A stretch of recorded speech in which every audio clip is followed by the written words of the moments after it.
Nakapaglakbay ako sa ibang panahon. Hindi tama ang posisyon ng sanggol. Nakapalibot ang pusod sa lig.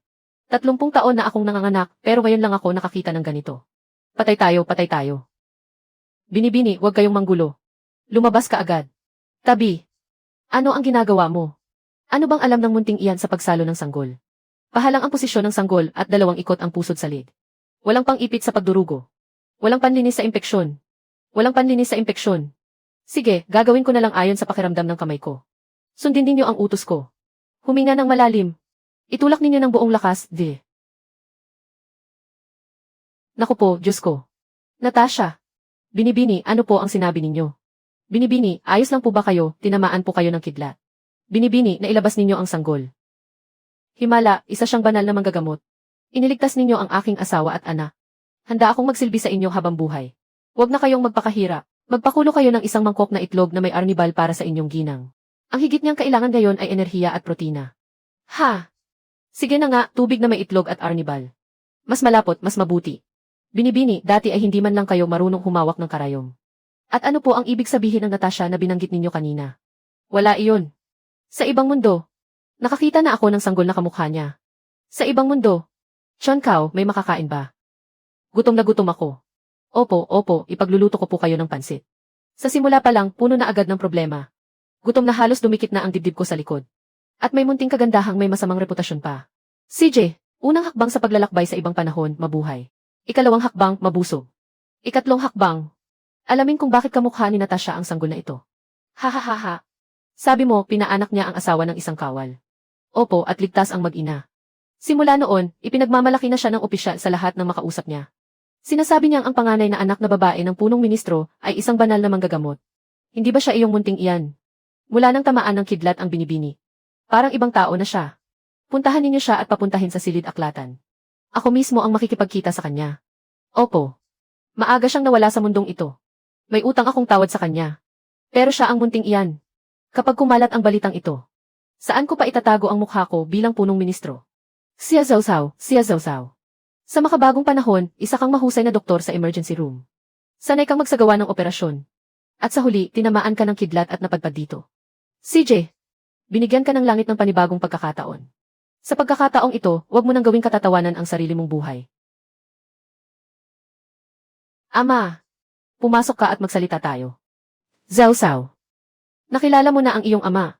Sinabi sa akin ng mga alaala ng dating may-ari ng katawan na ito. Na hindi naman masama ang ama niyang ito sa kanya. Pero hindi rin masasabing mabuti. Hindi niya siya kailanman binabanggit sa harap ng ibang tao. Itinago niya siya sa likod na bahagi ng tahanan.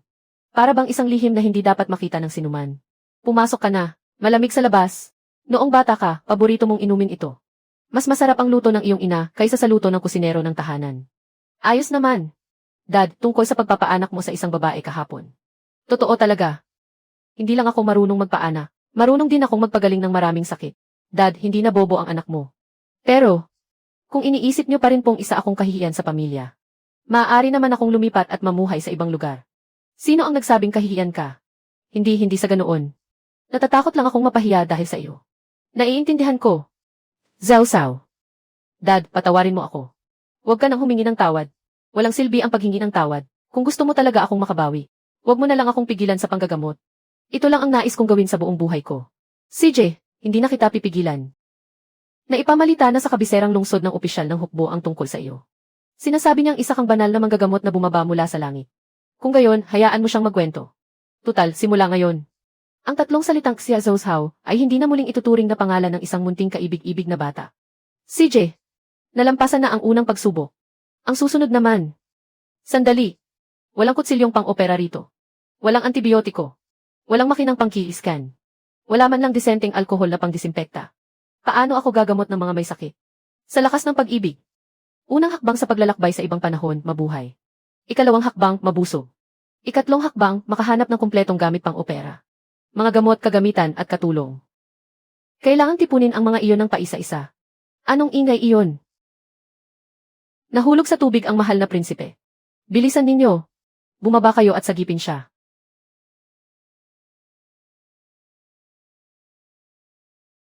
Ano ang nangyari? Paano nahulog sa lawa ang mahal na prinsipe? May mamamatay tao. Itinulak niya ang mahal na prinsipe. Hinahabol na namin sila. Kamahalan, kamahalan. Wala siyang pulso. Mahal na prinsipe. Pumanaw na siya. Tapos na ang lahat. Tabi, magsilayo kayong lahat. Tumigil ka. Sino ka? Paano mong nagawang gambalain ang mahal na prinsipe? Ako si Xia Zhaozhao. Anak ako ng punong ministro. Hayaan ninyong suriin ko ang mahal na prinsipe. Huwag kang magpatawa. Ang katawan ng mahal na prinsipe ay hindi maaaring galawin ng isang babae na gaya mo. Bukod pa riyan, isa kang walang pulso kahit hindi gumagalaw. Malalaki ang mga balintataw pero may reaksyon pa. Hindi siya matagal na nalunod. Tumigil ang puso niya. Pero hindi pa tuluyang patay ang utak. May pag-asa pa siyang mailigtas. Hindi siya. Tabi. Ako na. Ikaw. Ano ang alam ng isang katulad mo? Ito ang mahal na prinsipe. Paano kung? Huwag kang umasta ng walang pakundangan. Iyan ang bibig ng mahal na prinsipe. Hinalikan niya ang mahal na prinsipe. Mga kawal. Mga kawal, kalagkarin ninyo ang baliw at walang hiya na babaeng ito palabas. Kung gusto mong mabuhay siya, manahimik ka. 4. 30 ulit na pagpindot. 2 buga ng hangin. Ipagpatuloy mo. Ito. Anong uri ng salamangka ito? Artipisyal na paghinga. Resuscitasyon sa puso at baga. Kapag tumigil ang puso, pindutin para bumalik ang tibo. Kapag tumigil ang paghinga, bugahan para muling makahinga. Hindi ito salamangka. Agham ito. Anong agham? Tumahimik ka na lang. Agham ito.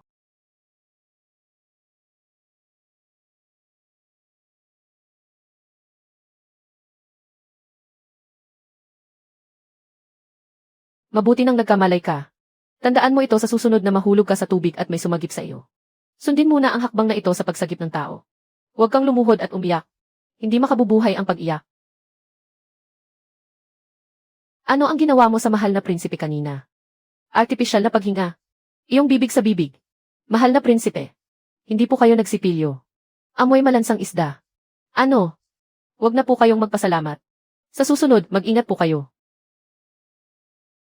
Binibini. Talaga po ba? Hinalikan ninyo ang mahal na prinsipe. Artipisyal na paghinga ang tawag doon. Hindi iyon halik. Sabihin mo pa. Malansa ang amoy ng bibig niya. Sino ba ang gustong humalik sa kanya? Pero kumakalat na sa labas ang balita. Sinasabing wala raw kayong hiya. Sinasabing nilalandin ninyo ang prinsipe. Sinasabi nila na kayo. Kahit ano pa ang sabihin nila. Ang mahalaga na iligtas ang tao. Mas mabuti kung mas malayo ang marating ng balita. Sa susunod na may mahulog sa tubig. Kahit paano, alam na nilang pisilin muna ang dibdib. Sa halip na yumuko at magdasal. Binibining siya. Tauhan kayo ng mahal na prinsipe. Iniutos ng mahal na prinsipe na ihatid sa inyo ang mga regalong ito bilang pasasalamat. Sinabi ng mahal na prinsipe na dahil iniligtas ninyo ang kanyang buhay ngayon. Balang araw ay lubos niya kayong gagantimpalaan. Ilagay mo na ang mga iyon. Umalis na kayo.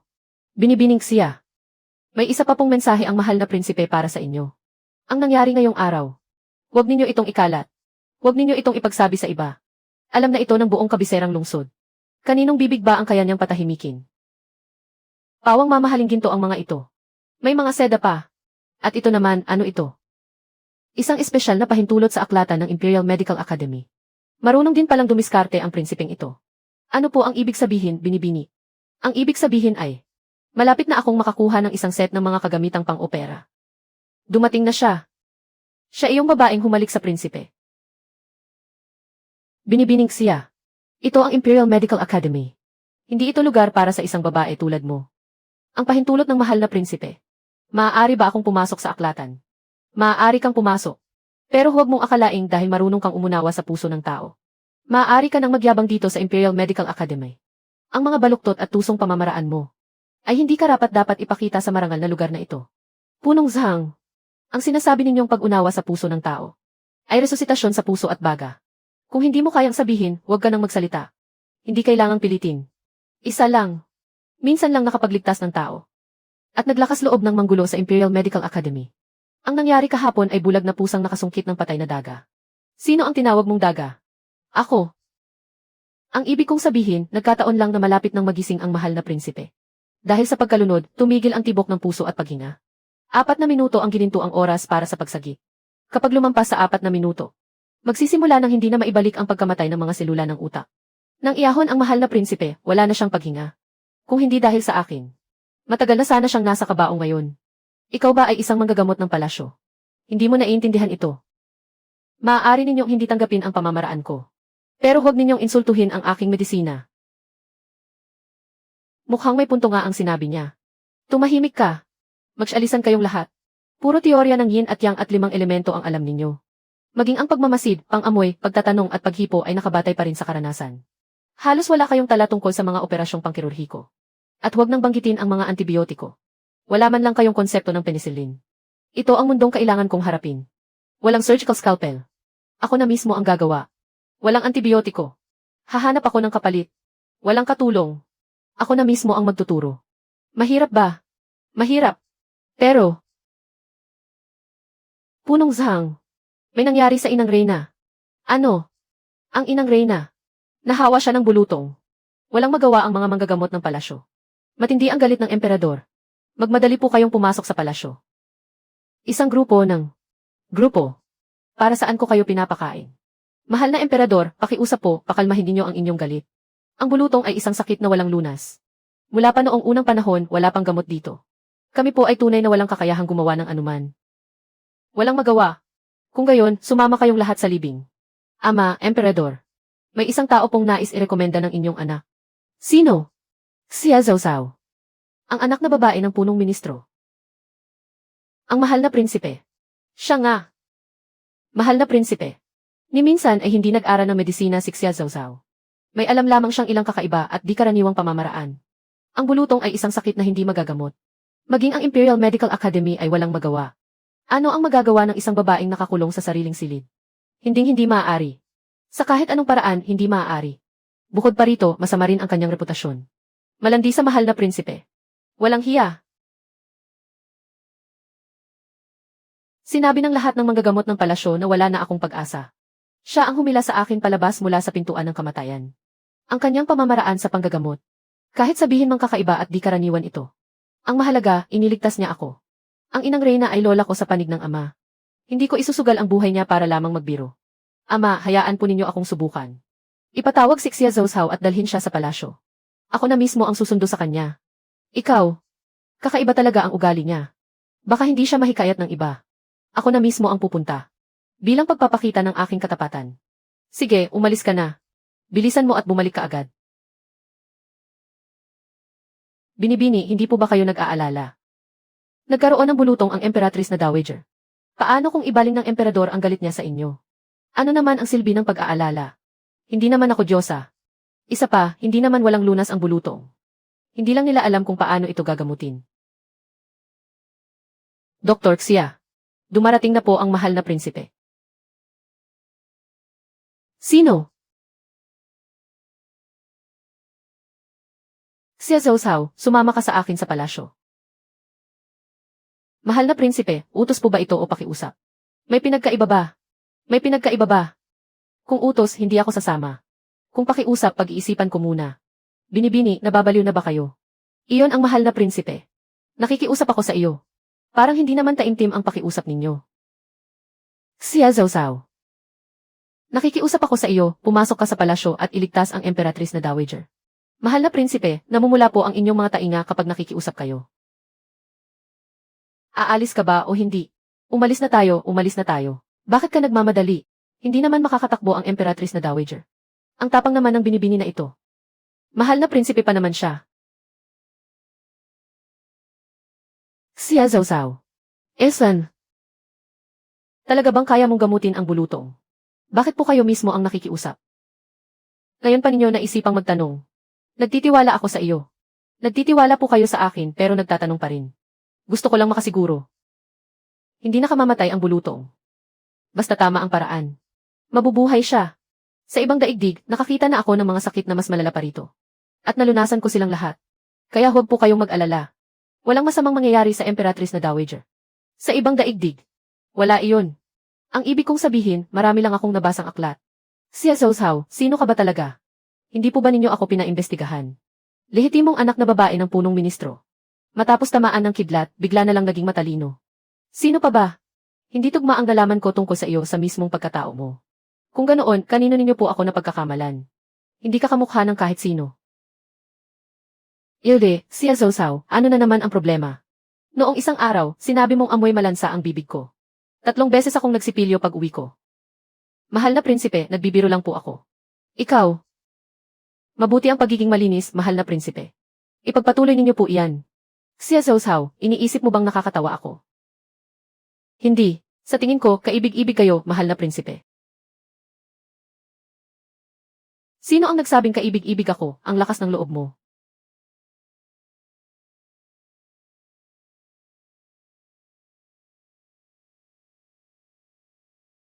Tumigil ka riyan, Siya Zhao. Ito ang silid ng Emperatrice na Dowager. Paano ka nangangahas na maging bastos dito? Punong Zhang, ang mahal na prinsipe mismo ang nag-anyaya sa akin.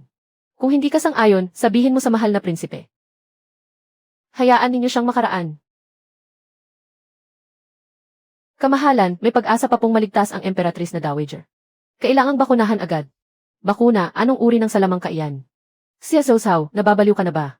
Ang pagbabakuna ay isang walang basehang pamamaraan ng mga mangmang sa bayan. Hindi pa ito kailanman ginamit sa mga marangal na tao. Paano kung may mangyaring masama? Kakayanin mo ba ang pananagutan? Punong Zhang. Ang tinatawag ninyong katutubong paraan ay ilang dekada nang ginagamit ng mga karaniwang mamamayan. Kumuha ng langib mula sa pasyenteng may banayad na kaso at gilingin ito hanggang maging pulbos. Pagkatapos, hipan ang pulbos sa butas ng ilong. Nang sa gayon ay makalikha ang katawan ng mga panlaban sa sakit. 30% ang namamatay sa bulutong. Samantalang wala pang 1% ang namamatay sa bulutong tubig. 40 taon na kayong nanggagamot. Huwag ninyong sabihin pati ito ay hindi ninyo alam. Ama, naniniwala po ako sa kanya. Kamahalan, ako po. Ginagarantiyahan ni Xia Zhao ang buhay niya. Kung may anumang masamang mangyari sa Emperatrice Dowager. Sa loob ng 7 araw, iaalay ko ang aking ulo sa inyo. Bigyan ninyo ako ng 7 araw. Kung hindi bumuti ang kalagayan ng Emperatrice Dowager makalipas ang 7 araw. Ako mismo ang lalabas sa pintuang ito. Hindi na kailangang may ibang kumilos. Mabuti, ipinahihintulot ko.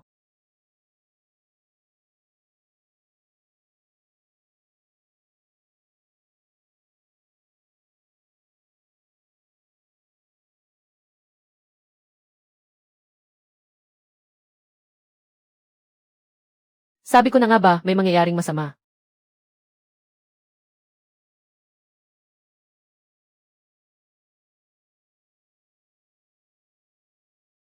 Tubig.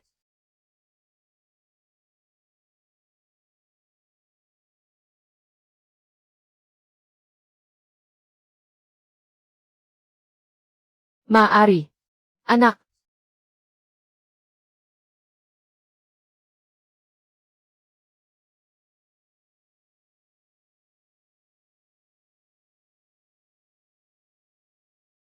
Mahal na prinsipe, hindi pa po kayo nakakabalik. Nag-aalala po ako para sa ating maharlikang lola. Bumaba na ang lagnat ng Emperatrice Dowager. Maaari na kayong matulog, kamahalan. Matulog ka rin.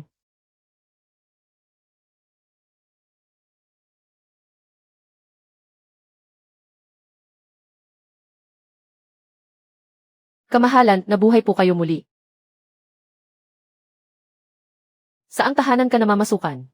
Sixia Zhao po, mula sa tahanan ng punong ministro. Napakabuting utusan. Punong Zhang, hindi ba sinabi ninyong mangkukulam ang utusang ito? Matanda na ako, ngunit naging bulag ako sa katotohanan. Mahiwaga ang galing sa panggagamot ni Binibining siya. Taos puso akong humahanga at sumusuko sa husay niya. Ang matandang iyan ay mas mabilis magbago ng panig kaysa sa pagbuklat ng aklat. Siya Zhao, tanggapin mo ang utos.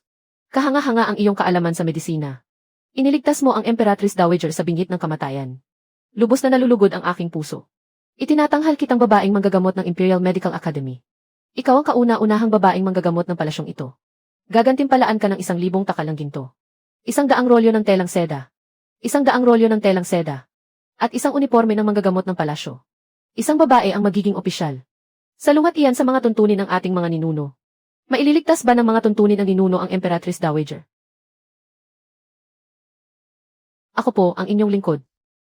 Tinatanggap ko po ang utos at nagpapasalamat sa inyong biyaya. Binibini, huwag. Siya Tai, napakagara mo.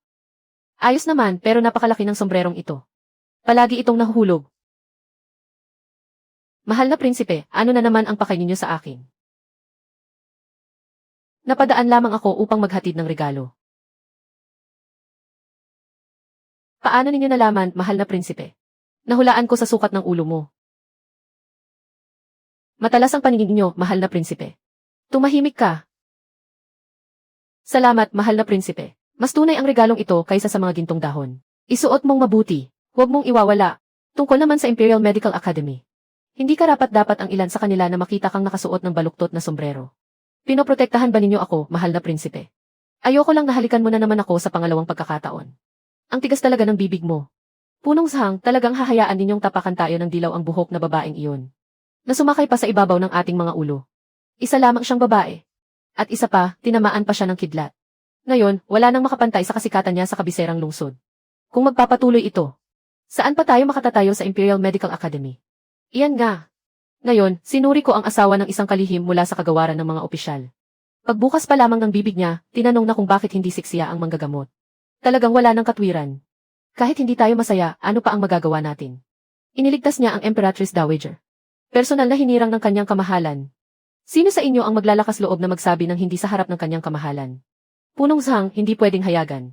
Maaari nating samantalahin ang pagkakataon. Ano ang ibig mong sabihin? Hindi ba siya isang mahimalang manggagamot? Kung gayon, ipadala siya sa lugar na nararapat sa kanya. May digmaan sa hilagang hangganan. Kulang ng mga doktor at gamot ang hukbo. Hindi na mabilang ang mga kawal na namatay at nasugatan. Sama-sama tayong sumulat ng petisyon sa kanyang kamahalan. Inirerekomenda nating siksiya ang maging manggagamot ng palasyo na sasama sa hukbo. Upang gamutin ang mga kawal. Napakaganda. Sa larangan ng digmaan, walang pinipiling tama ang tabak at sibat. Isa lamang siyang mahinang babae.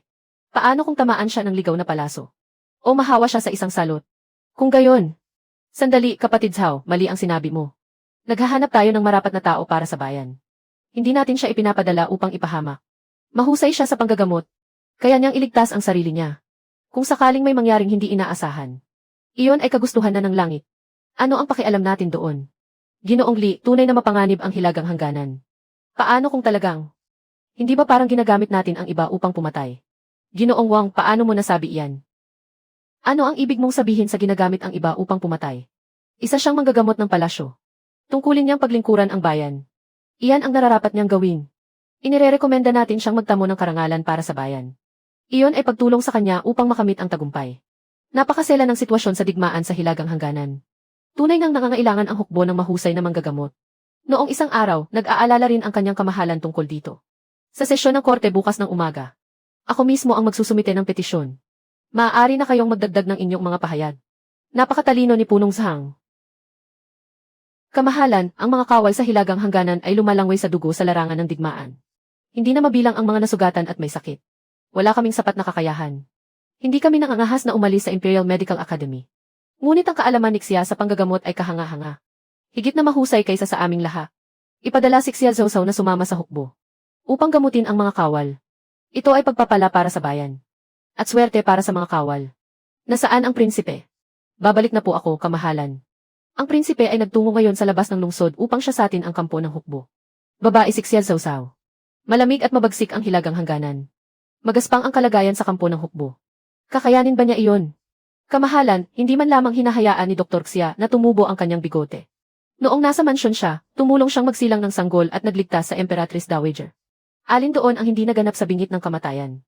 Naniniwala akong hindi niya bibigin ang banal na pagtitiwala ng kanyang kamahalan. Sang-ayon kami sa rekomendasyon. Ipahayag ang utos. Xia Zhou. Mula ngayon, sasama ka sa hukbo patungong hilaga.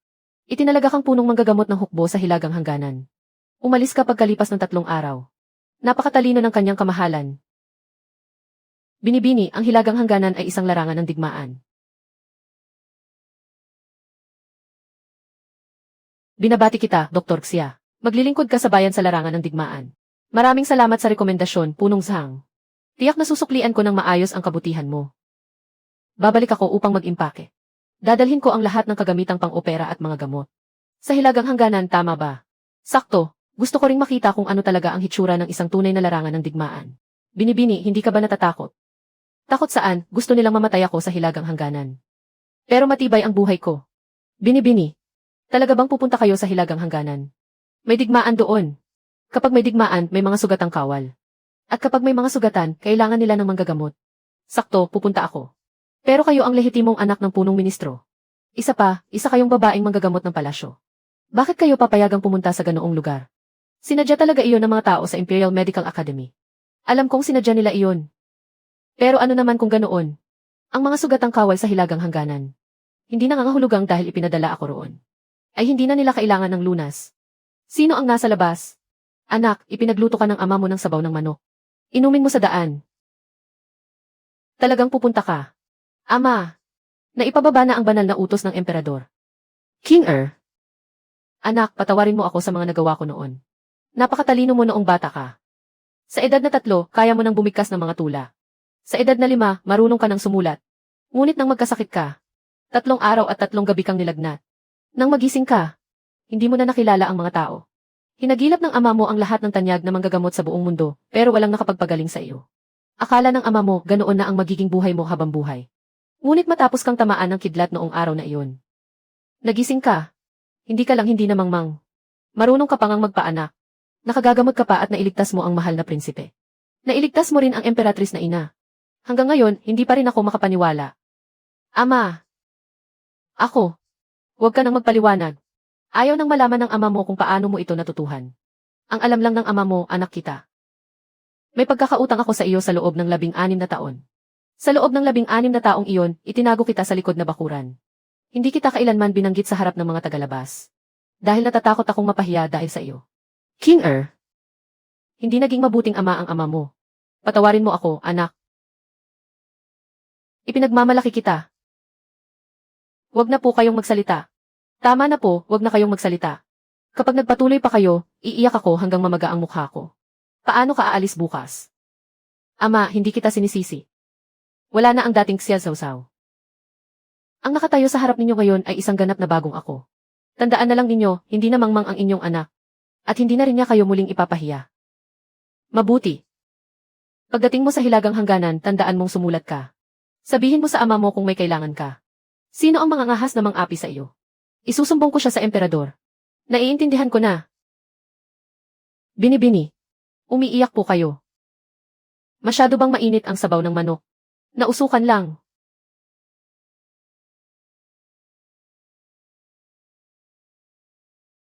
Kailangan mo talagang pumunta. Mahal na prinsipe, ilang beses na ba ninyo akong pinipigilan? Ayoko lang magkaroon ng utang na loob sa iyo. Ang utang na loob na iyon, matagal mo nang dapat bayaran. Kapag nakabalik ako mula sa hilagang hangganan, saka ko unti-unting babayaran. Bakit hindi pa siya umaalis? Binibini. Kailangan mong dagitin ng kaunti ang tiyan ng kabayo. Siya Zawsaw. Bumalik ang buhay. Huwag kayong mag-alala, mahal na prinsipe. Matibay ang buhay ko. Mahal na prinsipe, tandaan din yung magsipilyo. Huwag na namang mangamoy isda.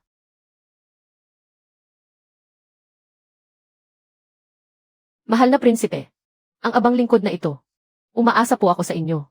Makatitiyak po kayo, kamahalan. Nakapagpadala na ang palasyo ng pangkat ng mga bantay upang maghatid at magbantay sa daan. Wala pong mangyayari sa kanya. General, dumating na ang babaeng manggagamot na ipinadala mula sa kabiserang lungsod. Hinaharangan siya ng tenyente sa tarangkahan ng kampo. Babae. At higit pa roon. Sabi nila, siya raw ang dalagang mula sa punong ministro na nagligtas sa prinsipe at sa emperatris. Mukhang kawili-wili. Tara. Tingnan natin. Mahalagang kampo ng hukbo ito. Paanong papayagang pumasok ang isang babae? Iyan ang alituntunin. 20 taon na akong naglilingkod sa hukbo. Ni minsan ay wala pa akong nakitang babaeng pumasok sa kampo. Teniente Liu. Ako ang manggagamot ng palasyo na personal na hinirang ng emperador. Inatasan akong sumama sa hukbo sa bisa ng utos ng emperador. Haharangan pa rin ninyo ako. Dalhin ninyo ang sagradong utos at saka ninyo ako harangan. Anong manggagamot? Ano ba ang kayang gamutin ng isang babae? Hindi man lang kayo karapat dapat magsalin ng saa para sa mga kawal. Sabi nila, dati ka raw isang hangal. Tinamaan ng kidlat. Sa tingin ko, sinapian lang siya. Masamang pangitain ang pagpasok ng babae sa kampo. At ang isang hangal ay maaari nang maging manggagamot ng palasyo. Wala na bang tao sa Imperial Medical Academy? Bakit kayo nagkukumpulan dito? Ikaw si Xia Zawsaw. Ikaw si Li Yunxing. May tapang ka rin. Ikaw ang unang babaeng nangahas tumawag sa pangalan ng general. Ikaw ang unang nangahas humarang sa akin. Nangahas kang harangan ang manggagamot na ipinadala sa bisa ng sagradong utos. Tenyente ng manggagamot ng palasyo. Ako rin, ngayon lang nakakita ng ganoon. General, ang mga tauhan ninyo. Hindi ba ninyo sila mapipigilan? Tabi. General. Babae siya. Sinabi na ng general na ito. Tabi. Pakiusap. General. Mas bata pala kayo kaysa sa inaakala ko. Mas bata rin kayo kaysa sa inaakala ko. Hindi ako natatakot. Magkatimbang lang tayo.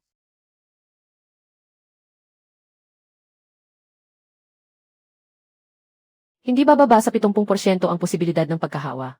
Marami sa mga sugat ay hindi naman nakamamatay. Nakamamatay ito. Gaano nakatagal ang sugat na ito? 5 araw. Nabubulok na at may nana. Wala na siyang pag-asa. Maghintay ka na lang sa pagputol ng iyong binti.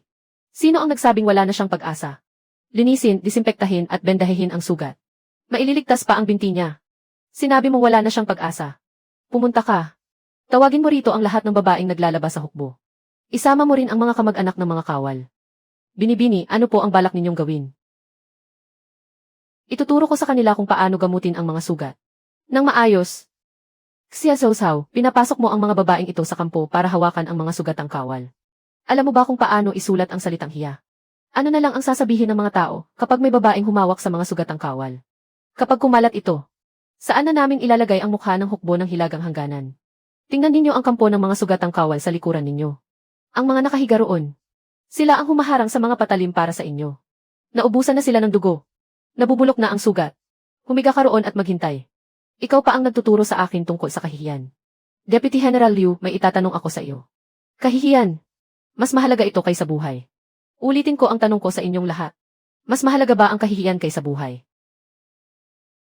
Makinig kayong mabuti. Ito ang bunga ng hindi paggamot sa sugat. Gusto ba ninyong panoorin ang inyong mga asawa na maging ganito? O matututo kayong kasama ko kung paano sila ililigtas? Siya Tai, tuturuan ninyo ako. Ang asawa ko ay nasa kampo ng mga sugatang kawal. Ayokong mawala siya. Unang hakbang. Linisin ang sugat. Kaskasin ang nana gamit ang pinainit na talim. Kailangang makaskas at malinis ng husto. Kung hindi, magpapatuloy ang impeksyon. Sandali, tao ba ito? Ang sakit ay patunay na buhay pa siya. Kung hindi na masakit, huli na ang lahat. Marumi ang bagay na iyan. Kapag ginamit, lalo lang mabubulok ang sugat. Ang abo ng mga halamang gamot ay panlinis sa sugat. Iyan ang pangunahing sangkap ng pulbos na ginagamit ng mga sinaunang hukbo. Kapag wala ng ibang mapagpipilian. Ito ang pinakamabisang gamot para mapigil ang pagdurugo. Tingnan natin ang resulta makalipas ang 3 araw. Kung maililigtas ang binti niya, sundin ninyo ang paraang ito. Mahal na prinsipe, bakit kayo narito? Nag-aaral ng panggagamot? Bakit kayo nag-aaral ng panggagamot? Sa susunod, huwag na kayong mahulog sa tubig. Ayaw kong sabihin ng iba na amoy malansa ang bibig ko. Punong Zhang. May balita ba mula sa hilagang hangganan? Tinatanong po ba ninyo kung wala pa ring ulat tungkol sa labanan? Sixia Sausaw ang tinatanong ko. Kakakarating pa lamang ni Xia Tai sa hilagang hangganan. Marahil ay wala pa siyang balitang maibibigay. Kung magpapadala siya ng liham, ihatid agad ito sa akin. Opo. Mahal na prinsipe, kung nag-aalala kayo kay Xia Tai, maaari kayong sumulat ng liham. Hindi ako nag-aalala sa kanya. Kung ganoon, bakit kayo 3 beses pumupunta sa Imperial Medical Academy araw-araw? Ako. Mahilig lang akong matuto. Dati, hindi man lamang kayo pumapasok sa Imperial Medical Academy. Mula nang umalis si Xia Tai, mas masipag pa kayong pumasok kaysa sa mga manggagamot doon. Pagkatapos, nailigtas ang binti niya. Xia Sausaw. Sandali, hindi ito makatuwiran. Paano nagagawa iyon ng abo ng mga halamang gamot? Nakita ninyo? Ganoon lang kasimple. Ngayon, ituturo ko sa inyo ang susunod na hakbang. Paano pag-ibahin ang nana sa normal na paggaling? Paano magpalit ng benda at gamot? Paano malalaman kung kailangan ng pagputol ng bahagi ng katawan? Ang hindi matututo. Siya ang maglalaban ng lahat ng medyas sa kampo. General, napakawalang hiya ng babaeng ito. Araw-araw siyang nasa silid ng mga sugatang kawal, kasama ang isang grupo ng mga lalaki. Deputy General Liu. Gaano kalaki ang ibinaba ng dami ng namamatay sa silid ng mga sugatang kawal ngayong buwan? Bumaba ng 30%. Esan, ipagpatuloy mo. Wala akong pakialam kung babae siya o hindi. Ang sino mang makapagliligtas ng buhay ay isang tunay na manggagamot. At ang paraan niya ng paggamit ng abo ng halamang gamot para pigilan ang pagdurugo. Ang paraan niya ng paggamit ng abo ng halamang gamot para pigilan ang pagdurugo. Ipagamit ito sa buong hukbo. Binibini. 3 araw ka nang hindi nakakatulog ng maayos. Kumain ka muna ng lugaw. Sino ang nagluto ng lugaw na ito? Walang asin. Sabi ng kusina, kapos na raw sa asin. Inuuna nilang bigyan ang mga sugatang kawal. Kung magpapatuloy ang laban na ito, lalo lamang dadami ang mga sugatan. General, sinalakay ng kalaban ang kampo ng Taliba kagabi. Nakipagsagupa na sila. Chuan Cao, gisingin mo ang lahat ng babaeng manggagamot at tagapag-alaga. Maghanda kayong tumanggap ng mga sugatan. Pupunta rin po kayo, Binibini. Ako ay isang manggagamot ng hukbo. Kung hindi ako pupunta, sino ang pupunta? Dr. Xia. Dr. Xia. Nakikiusap po ako, iligtas ninyo siya. Tinamaan siya ng palaso habang inililigtas ako. Tumagos ang dulo ng palaso sa dingding ng tiyan. Malamang na nasugatan ang bituka. Kailangan itong alisin kaagad. Kung hindi, tiyak na mamamatay siya. Pero wala tayong mga kagamitang pang-opera rito. Wala rin tayong pampamanhid, hindi ba? Magpakulo kayo ng isang palayok ng tubig. Kunin ninyo ang pinakamaliit kong punyal. Ihurno ito sa apoy hanggang sa maging napakainit. Maghanap din kayo ng ilang pinong karayom at lagyan ng sinulid. Pakuluan ang mga ito para madisinfekta. Binibini, ano po ang gagawin ninyo? Aalisin ko ang palaso. Ano ang kalagayan sa loob? Sabi ni Dr. Xia, operahan niya ang kawal at tinamaan ng palaso.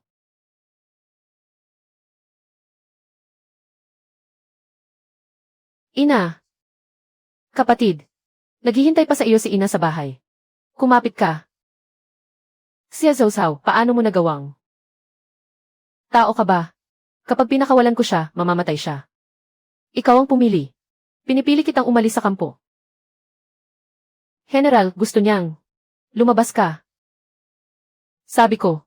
Lumabas ka. Gaano kalaki ang tsansa? 50%. Sapat na iyon. Simulan na natin. Babantayan kita, Binibini. Walang mangangahas na pumasok. Unang hakbang, hiwain ang balat. Ikalawang hakbang, ihiwalay ang mga kalamnan. Ikatlong hakbang. Xia Zhou. Ikaapat na hakbang. Hanapin ang dulo ng palaso. Ilapit pa ng kaunti ang ilaw. Panatilihing matatag ang kamay. Nanginginig ka. Isang maling hiwa lang, mamamatay siya. Nakita ko na. Tumagos ang palaso sa maliit na bituka. Pero hindi nito napinsala ang malaking ugat. Mabuti na lang at sinuwerte tayo. Nababaliw na ba ang babaeng ito? Kailanman ay hindi pa ito naririnig. Talagang wala pang nakarinig ng ganito. Pero tumango naman ang general.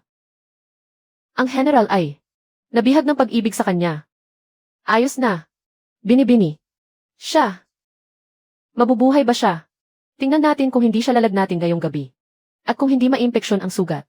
Kung ganoon, hindi siya mamamatay. General, ipalipat siya sa isang hiwalay na maliit na tolda. Panatilihin itong malinis. Palitan ang gamot niya ng 2 beses bawat araw. Ako na mismo ang gagawa. Mabuti. Magpahinga ka na. Hindi ako pagod. May iba pang sugat ang kawal. Utos iyan ng general. Magpahinga ka. General. May sugat din kayo. Maliit na sugat lang. Kapag pinabayaan, lalaki rin ang maliit na sugat. Hayaan mong balutan ka ni Chuan Cao. Hindi na kailangan. Ako na ang gagawa. Xia Zhou. Xiao Jianhu. Napakatapang mo. Tinatawag mo ang pangalan ng prinsipe nang walang pahintulot. Ano ba ang hitsura mo? Hindi ka natulog. Hindi ka kumain. Bakit ang laki ng ipinayat mo? Sandali. Bakit ka na parito? Ikaw ang prinsipe. Hindi ba dapat nasa kabiserang lungsod ka? Bakit ka tumakbo papunta sa kampo ng hukbo? Ipinadala ako ng amang emperador upang siya sa atin ang kalagayan ng hukbo sa hilagang hangganan. Kailangan mo bang personal na pumunta para sa isang pagsisiyasat? At kakaunti lamang ang isinama mong tauhan. Namumuno ka sa pamamagitan ng halimbawa. Xiao Jianhu, nag-aalala ka sa akin, hindi ba? Sino ang nag-aalala sa iyo? Ako ay basta. Mahal na prinsipe. Bakit kayo naparito? Naparito ako sa utos ng emperador upang siya sa atin ang hilagang hangganan. Mukhang maayos ang iyong kutis.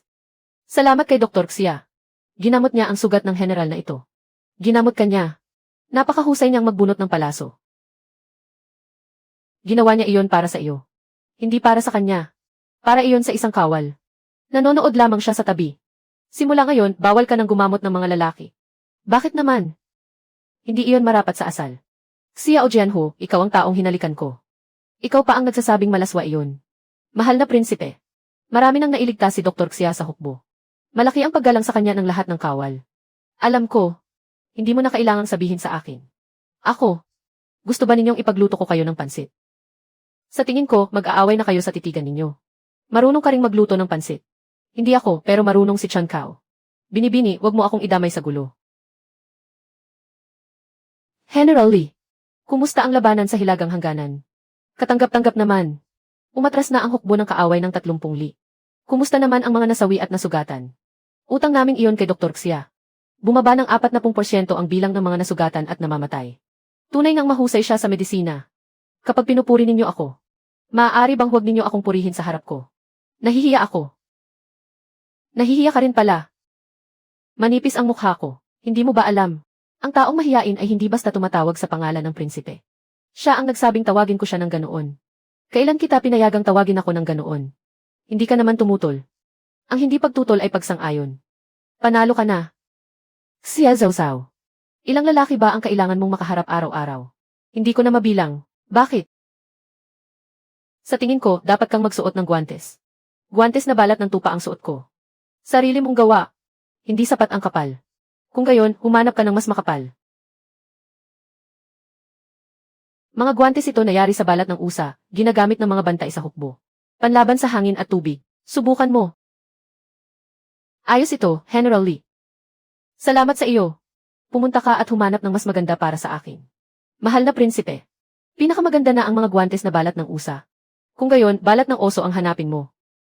Walang oso sa Hilagang Hangganan. Kung ganoon, manghuli kayo ng isa. Nahulog ang kawal na ito mula sa kabayo. Hindi na niya maigalaw ang braso niya. Tingnan mo kung nabali ang buto. Hindi bali ang buto. Nadulas lang ang kasukasuan. Ibalik lang sa pwesto. Nakakagalaw na. Napakahusay ng kamay ni Dr. Xia. General Li. Tapos na ba ang mga usaping militar? Tapos na po. May ilang bagay akong kailangang talakayin sa iyo. Pumunta tayo sa malaking tolda. CJ.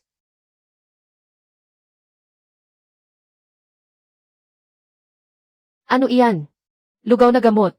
Para palakasin ang katawan ng kawal na iyon. Ako na ang maghahatid para sa iyo. Alam mo ba ang daan? Sabihin mo sa akin. Diretso hanggang sa ikatlong tolda. Kaliwa sa kakanan. Pagkatapos, kaliwa ulit. Sige na nga. Ikaw ang manguna sa daan. Hinahanap ka ni Dr. Xia. Nilagnat ang sugatang kawal kahapon. Puntahan mo at tingnan. Alin? Iyong nasa higaan bilang 3. Tara. Li Yunzeng. Li Yunzeng. Li Yunzeng. Ikatlong tolda. Kaliwa sa kakanan. Pagkatapos, kaliwa ulit. Ang kaliwa ba ay sa bandang kaliwa o kanan? Sa kaliwa, mahal na prinsipe. Alam ko. Xia Zhaozhao. Iniisip mo bang napakakulit ko? Xiao Jianhu, ikaw ang Crown Prince. Alam ko. Hindi ka dapat narito sa kampo ng mga sundalo. Nanaginip ako. Nanaginip ako na. Pagkagising ko, napakabilis ng tibok ng puso ko. Kaya sumakay ako ng kabayo at pumunta rito. 3 araw at 3 gabing hindi nakapikit. Xiao Jianhu. May gusto ka ba sa akin? Sino? Sino ang may gusto sa iyo? Ako ay. Sige na, tama na. Huwag ka nang magpaliwanag. Kapag nagpatuloy ka pa, mag-aapoy na ang mga tainga mo. Xiao Jianhu, hindi ako mamamatay. Matibay ang buhay ko. At may utang pa akong buhay sa iyo. Babalik akong buhay. Kapag tapos na ang digmaan, ako mismo ang magbabayad sa iyo. Nga pala, naihatid mo na ba ang mangkok ng lugaw na gamot? Naihatid ko na. Ang mahal na prinsipe mismo ang naghatid sa akin ng gamot. 3 beses pa siyang naligaw bago niya ako nahanap. Mahal na prinsipe. Kailan ninyo balak bumalik sa kabiserang lungsod? General Li, pinagmamadali mo ba ako? Hindi ako naglakas loob, pero kayo po ang mahal na prinsipe. Matagal na kayong nananatili sa kampo ng hukbo. May mga taong magkakalat ng chismis sa korte. Takot ba kayong pagsismisan kayo sa korte? O baka takot kayong maging sagabal ako sa paningin ninyo rito? Ano ang ibig ninyong sabihin, mahal na prinsipe? Alam na alam ninyo ang ibig kong sabihin. Malinaw sa puso ninyo ang lahat. Mahal na prinsipe. Si Dr. Xia ay personal na hinirang ng emperador bilang manggagamot ng palasyo. Karangalan ko bilang general na iligtas niya ang mga kawal sa hukbo. Iyon lamang. General Li, 20 taon na kitang kilala. Hindi ninyo ako maluloko. Hindi ko aangkinin ang mga tagumpay ninyo sa digmaan. Hindi ko rin pakikialaman ang mga usaping militar ninyo. Pero hindi ko hahayaang maagaw ninyo ang usapin tungkol sa kanya. Hindi ko kailangan ang pahintulot ninyo. Xia Zhaozhao. Alaynan. Ano sa palagay mo kay General Li Yunzeng? Bakit mo naman iyan itinatanong, Xiao Jianhu? Nagtatanong lang naman ako. Napakahusay niyang mandigma. Mabuti rin ang pakikitungo niya sa mga kawal. Medyo tahimik lang siya kung minsan. Minsan, wala siyang nasasabi kahit 10 salita sa buong araw. Gusto mo pala ang mga tahimik. Kailan ko sinabing gusto ko iyon? Sinusuri ko lang ang kakayahan ng isang general sa tungkulin.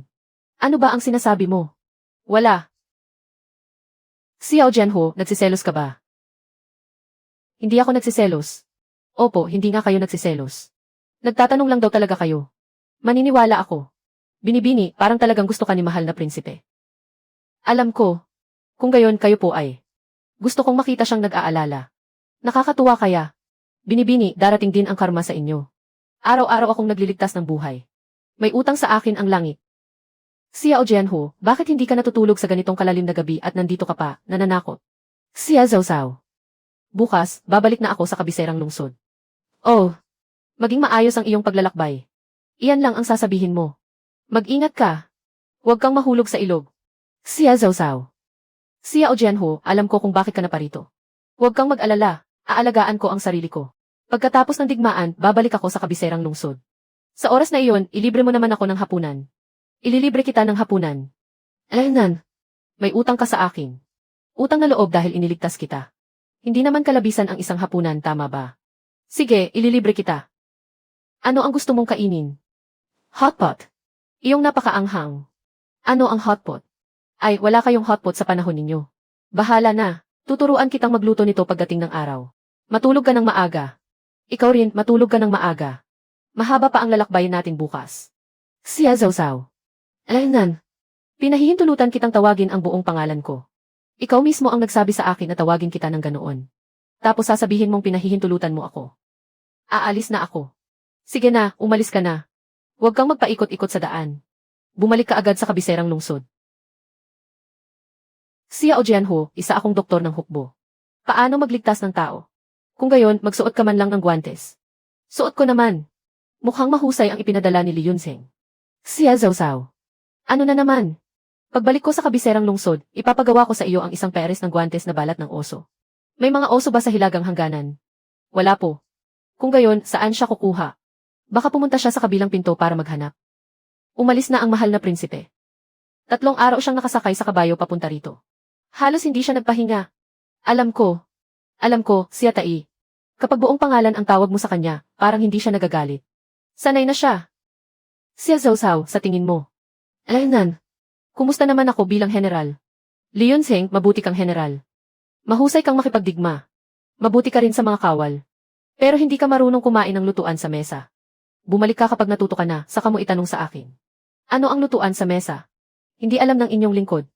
Magpadala ng tao para alamin. General, usaping militar ba ito? Kung pinapapunta kita, pumunta ka. Binibini, may masamang balita po. Iyong kawal. Nilalagnat siya. Namumula ang sugat. May impeksyon ang sugat. Kailangang linisin agad. Tahiin muli. Tahiin muli. Maghanda ng iodine. Wala tayong iodine. Maghanda ng matapang na alak. Tubig na pinakuluan na may asin. Binibini, malalampasan ba niya ito? Mga unang palatandaan ito ng nakahahawang pagkabigla. Kahit dumating pa ang mga Diyos makalipas ang kalahating araw, hindi na siya maililigtas. Tawagin si Li Yunzheng. Kailangan ko ang tulong niya para pigilan ang pasyente. Ang susunod na operasyon. Napakasakit nito nang walang pampamanhid. Kapatid, nangako ka sa iyong ina. Kumapit ka.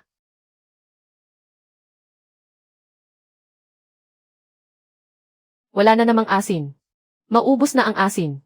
Sinabi ng kusina na magtipid daw. Sabihin sa kusina na unahin nilang itabi ang asin para sa mga sugatang kawal. Uminom na lang tayo ng lugaw na walang asin. Binibini, ilang araw na rin kayong hindi kumakain ng asin. Ayos lang ako. Ayos lang ako. Tara, mag-ikot tayo sa mga pasyente.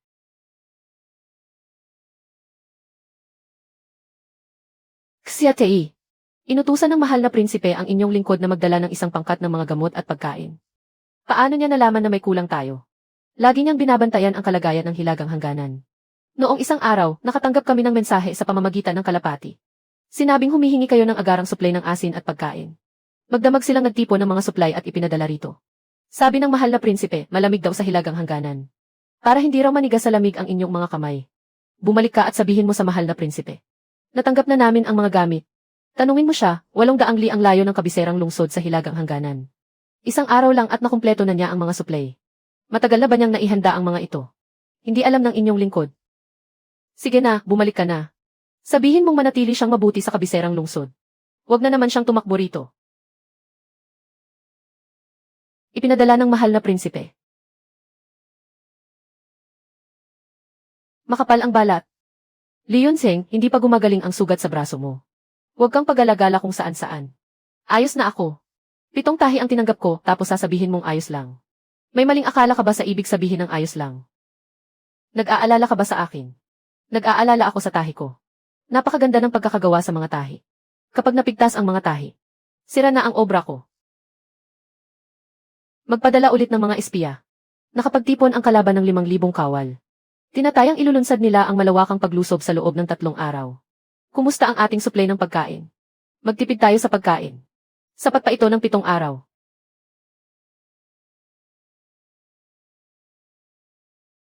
Inumin mo ang gamot. Wala akong sakit. Wala akong sakit.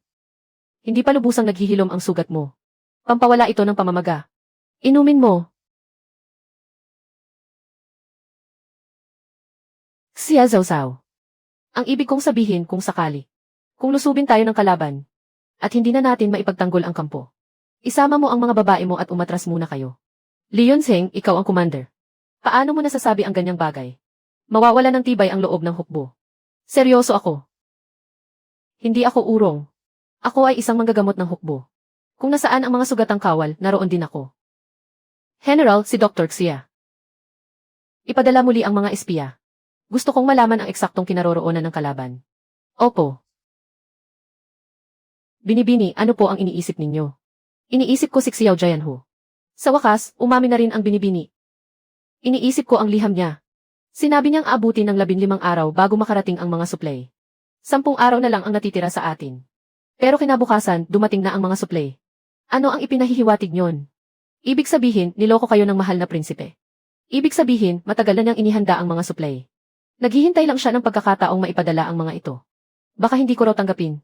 Kaya sinabi muna niyang magtipid kami sa paggamit. Pagkatapos, agad siyang nagpadala ng mga tauhan para ihatid ang mga ito. Napakamaparaan talaga ng mahal na prinsipe. Ang taong tuso ay hindi gagamit ng panlilin lang sa ganitong paraan. Ang cute na batang ito. Bakit narito ka na naman? Dr. Xia. Ano na naman ang ipinadala ni Xiao Jianhu sa iyo? Siya mismo ang dumating po. Ano?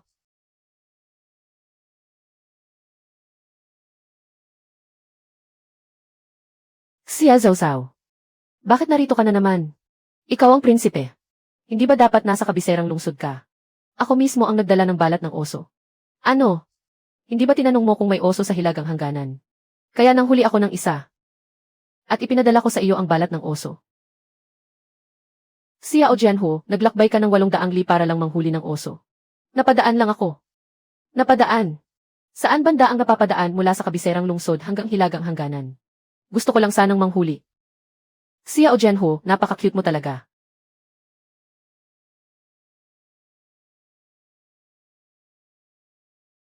General Li. Ilang kawal ang natipon ng kalaban. Tinatayang ilulunsad nila ang malawakang paglusob makalipas ang 2 araw. Ilan ang tauhan natin? 3,000. Pero 2,000 roon ay mga bagong kawal. May tanong ako. Mananalo ba tayo?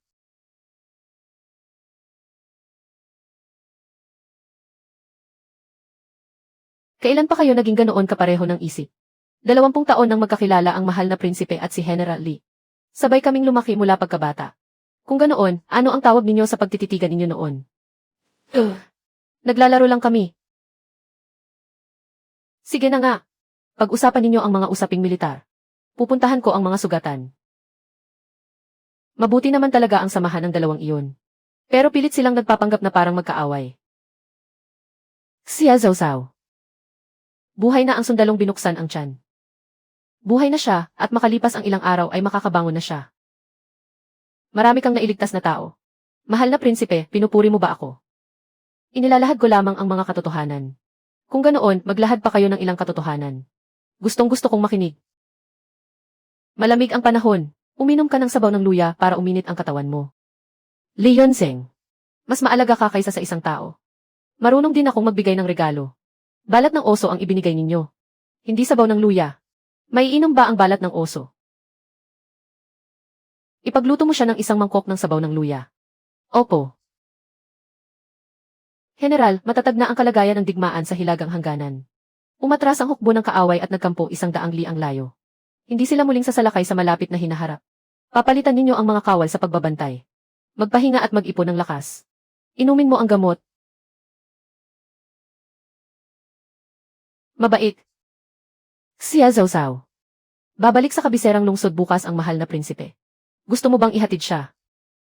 Mahal na prinsipe siya. Isa akong doktor ng hukbo. Bakit ko siya ihahatid? Hindi naman siya aalis ng tuluyan. Mahal na prinsipe. Baka hindi na makapunta si Dr. Xia. Maghintay pa tayo ng kaunti. Kumain ka sa daan. Huwag kang magutom. Mukha ba akong marunong magluto? Si Chan Cao ang nagluto. Nakikisakay lang ako sa kabutihan ng iba. Siya Zawzaw. Hintayin mo ako hanggang makabalik ako sa kabiserang lungsod. Ayos lang, wala iyon. Siya Zawzaw. Ano na naman? Ihintayin kita sa kabiserang lungsod. Iyong hotpot na sinabi mo. Inutusan ko na ang mga tao na maghanap ng tansong palayo. Ang cute naman itong munting nilalang. Umalis na siya. Pwede mo naman siyang ihatid hanggang sa tanggulan ng 10 li. Bakit ko pa siya ihatid ng ganoon kalayo? Hindi naman siya aalis ng tuluyan. Binibini, may dumating mula sa kabiserang lungsod. May dalang agarang balita. Anong agarang balita? Salot ng daga, sumiklab ang salot ng daga sa kabiserang lungsod. Wala nang magawa ang buong Imperial Medical Academy. Napakarami na nang namatay. Ipinag-utos ng emperador na laganap na ang salot ng daga sa kabiserang lungsod. Walang kakayahan ang mga manggagamot ng palasyo. Formal na ipinapatawag si Xia Zawzaw. Bumalik agad sa kabiserang lungsod. Huwag kang magkakamali. Naiintindihan ko na. Bigyan ninyo ako ng 1 araw para maghanda. Dr. Xia. Sinabi ng emperador na napakaapurado nito. 1 araw ang sinabi ko. Kailangan kong dalhin ang mga gamot at kagamitan. Wala tayong kagamitan. Kahit bumalik ako roon, wala rin akong maililigtas. Aalis na tayo. Bukas ng madaling araw tayo aalis. Salot! Pati ang Imperial Medical Academy ay walang lunas dito. Kung pupunta ka, may pag-asa ka bang magtagumpay? Wala. Pero kung hindi ako pupunta, mamamatay ang mga taong iyon. Magpapadala ako ng pangkat para ihatid ka. Hindi na kailangan. Kaya kong pumunta mag-isa. Siya Zawzaw. Ipangako mo sa akin ang isang bagay. Sabihin mo, bumalik ang buhay sa kabiserang lungsod. At sumulat ka sa akin habang buhay ka pa. Ikaw ang pangalawang taong nagsabi sa akin ng ganito. Ang una ay ang prinsipe. Magkapareho kayo ng sinasabi. Ikaw rin, mabuhay ka. Huwag mong sasamantalahin ang pagkawala ko para saktan na naman ang sarili mo. Walang magtatahi ng 7 tahi para sa iyo. Naiintindihan ko.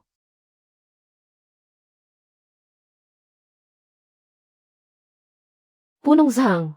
23 na naman ngayong araw. Pati ang libingan sa labas ng lungsod ay hindi na kayang paglibingan ng lahat. Sinubukan na namin ang lahat ng paraan. Wala ni isa ang gumana. Punong Zhang, dapat ba nating pakiusapan muli si Xia Tai? Nasa hilagang hangganan siya. 800 li ang layo. Pag nakabalik siya, maubos na ang mga tao sa kabiserang lungsod. Dumating na ang kamahalan. 3 araw na, Punong Zhang. Binigyan ko kayo ng 3 araw. Ilang tao na ang namatay. Patawarin niyo po kami, kamahalan. Wala na po talaga kaming magagawa. Walang magawa. Bakit ko pa kayo pinapakain? Nagpadala na ako ng mga tauhan sa hilagang hangganan. Ipatawag si Xia Zawzaw at pabalikin sa palasyo. Bago siya makabalik, tiyakin ninyong mapipigil ninyo ito. Kung hindi ninyo kaya, humarap kayo sa akin at iulat ito. Binibini, aabot pa ba tayo? Aabot tayo. Narito na ako. Kung hindi dahil sa kanila, hindi sana ideklara ang kwarentena sa kabiserang lungsod. Imperial Medical Academy, si Xia Zawzaw ay inuutusang bumalik sa kabisera. Tabi, Xia Tai, sa wakas ay nakabalik na po kayo. Sabi ng Imperial Medical Academy, wala nang lunas sa sakit na ito. Wala na raw silang magagawa. Ako, meron. Binibini. Maaari po bang magpakumbaba naman kayo ng kaunti? 23 na naman ngayong araw. Pati ang libingan sa labas ng lungsod ay hindi na kayang paglibingan ng lahat. Sinubukan na namin ang lahat ng paraan. Pampaalis lason na sabaw ng huanglian. Inuming panlunas at panlinis ng lason. Anggong Niu Huangwan. Walang isa man ang umepekto. Walang isa man ang umepekto. Walang isa man ang umepekto. Dumating na po si Xia Tai. Ilang pasyente, Punong Zhang? 217. Ilan ang nakumpirmang kaso? Nakumpirmang kaso. Ibig sabihin, ilang tao ang tiyak na may salot. Hindi man lang ninyo nakumpirma ang sakit. Pero pinaiinom na ninyo sila ng gamot. Mula ngayon, ako na ang mamamahala sa lugar ng epidemya. Kung may tutol, pumunta siya sa kamahalan. Siya Zhou, isa ka lamang babae. Kapag napagaling mo ako, aalis ako agad. Kaya mo ba akong pagalingin? Makinig kayong mabuti. May 3 uri ng salot. Bubonic, pneumonic, at septicemic na salot. Karamihan sa inyo ay may bubonic na salot. Ang mga sintomas ay lagnat, namamagang kulani, matinding ubo at pag-ubo ng dugo. Paano niya nalaman ng ganoon ka-eksakto? Una, lipulin ang mga daga. Takpan ang lahat ng lungga ng daga. Sunugin ang mga patay na daga. Ikalawa, magpatupad ng kwarentenas. Tipunin dito ang lahat ng may sakit. Bawal kayong umuwi. Ikatlo, disimpektahin ang lahat. Pakuluan ang mga damit at kumot. Pakuluan ang mga ito sa kumukulong tubig. Ikalat ang apog sa loob at labas ng mga bahay. Bakit kami susunod sa iyo? Isa ka lang babaeng dilaw ang buhok. Kahit ang mga manggagamot ng Imperial Medical Academy ay hindi sila magamot. Sige, ikaw na. Ibig kong sabihin. Narinig kong isa pa rin siyang hangal. Gumaling lang siya matapos tamaan ng kidlat. Sino ang nakaalam kung nasapian ba siya ng masamang espiritu? Hindi magandang swerte para sa babae ang magpakita sa publiko. Ang sakit na ito ay kapahamakang ipinadala ng langit. Ikaw, isang babae, kayang suwayin ang langit. Tama ang sinabi ninyo. Totoong tinamaan ako ng kidlat. Pero alam ba ninyo kung ano ang nangyari pagkatapos ng tama ng kidlat na iyon? Pagmulat ko pa lang ng mga mata, alam ko na kung paano tutulungan ang isang babaeng manganganak ng pahalang ang posisyon ng sanggol. Pagpikit ko pa lang ng mga mata, alam ko na kung paano magtanim ng bakuna laban sa bulutong. Tawagin ninyo man ako, ayos lang. Ayos lang. Gusto ba ninyong mabuhay o hindi? Dr. Xia, nakahiga sa loob ang anak ko. Nakikiusap po ako, iligtas ninyo siya. Susundin ko po ang lahat ng sasabihin ninyo. Tumayo kayong lahat, huwag kayong lumuhod. Gawin ninyo ang sinasabi ko. Mabubuhay siya. Binibini. Gagaling ba siya? Hindi ba lalabas ang nana? Kapag pinababa ang lagnat, gagaling siya. Punong sahang, gagana ba ang pamamaraang ito? Hindi ko alam, pero 7 araw ko nang ginagamot ang mga pasyente. 200 katao. 3 araw na siyang gumagamot at wala pang namamatay. Punong sahang, ipinagkaloob ng mahal na prinsipe ang kautusan. Mabisa ang pamamaraan ni Dr. Xia. Ipatupad ito sa buong lungsod. Buong puwersang makikipagtulungan ang Imperial Medical Academy. Sinusunod ko po ang kautusan. Xia Zhou.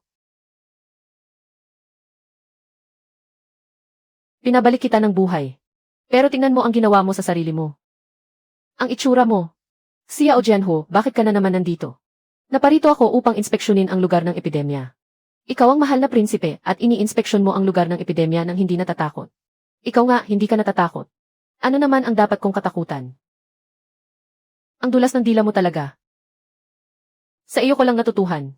Sa loob ng 7 araw, 103 pasyente ang nagamot. 22 ang namatay. 20% ang dami ng namatay. Dr. Xia, hindi namin nakilala ang tunay na dakila. Ang ama ko ay iniligtas mismo ni Dr. Xia. Isa siyang buhay na bodhisattva. Sumusuko na po ako. Kung may ipag-uutos po kayo sa hinaharap, haharapin ko po kahit kamatayan. Dr. Xia, lubos na po akong humahanga sa inyo. Punong sahang, hindi ako iinom ng saan ninyo. Kung talagang gusto ninyo akong pasalamatan, tulungan ninyo ako sa isang bagay. Ano iyon? Isulat ninyo ang buong paraan ng kwarentenas, pagpuksa sa daga, at pagdidisimpekta. Iukit ito sa isang booklet. Ipamahagi ito sa bawat lalawigan at distrito. Kapag muling sumiklab ang epidemya, hindi na kasing dami ang mamamatay. Dr. Xia, tunay kayong dakilang manggagamot. Hindi ko po kayo kayang pantayan. Kahoy. Binibini, kayo na ngayon ang pinakamalaking tagapagligtas ng buong kabiserang lungsod. May mga taong nagtatayo na ng mga bantayog para sa inyong mahabang buhay sa tapat ng Imperial Medical Academy. Wala naman akong. Bakit may itinatayong bantayog para sa akin? Halika na. Saan tayo pupunta? Pumasok ka sa palasyo. Nais kang makita ng emperador. Bakit ako nais makita ng kamahalan? Malalaman mo pagdating natin doon. Xia Jianho, bakit namumula ang mukha mo? Masyadong mainit sa karwahe. Ay. Xia Zhou. Alaynan. May inilagay akong isang bagay sa loob ng guwantes na balat ng oso. Nakita mo ba? Xia Jianho, ano ang ginagawa mo? Sinabi ko na sa iyo. Sinabi ko na sa iyo. Kapag natapos na ang digmaan. Kapag nakabalik ka na mula sa hilagang hangganan. Kapag nawala na ang salot ng daga. Ihingi ako sa emperador ng basbas para sa aming kasal. Nagpasya ka na bago pa humingi ng pahintulot. Baka tumakas ka. Pagkatapos nating humarap sa kamahalan, saka natin pag-usapan. Pumapayag ka ba o hindi? Sabi ko, pag-usapan natin pagkatapos nating humarap sa kamahalan. Ha ha ha ha ha. Pumayag na ang binibini. Tama ang pustahan ko. Bumalik ka at kunin ang gantimpala. Kaya noong binigyan mo ng artipisyal na paghinga ang prinsipe, napagpasyahan mo na agad na pakasalan siya. Kamahalan. Kamahalan, nagkataon lamang pong nagligtas ako ng buhay noon. Sinabi pa nga niya noon na amoy lansa raw ang bibig ko.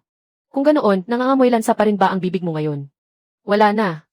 CJ, inaprubahan ko ang kasulatan ng kasal. Xia Zhou, iniligtas mo ang prinsipe. Iniligtas mo ang emperatris na ina.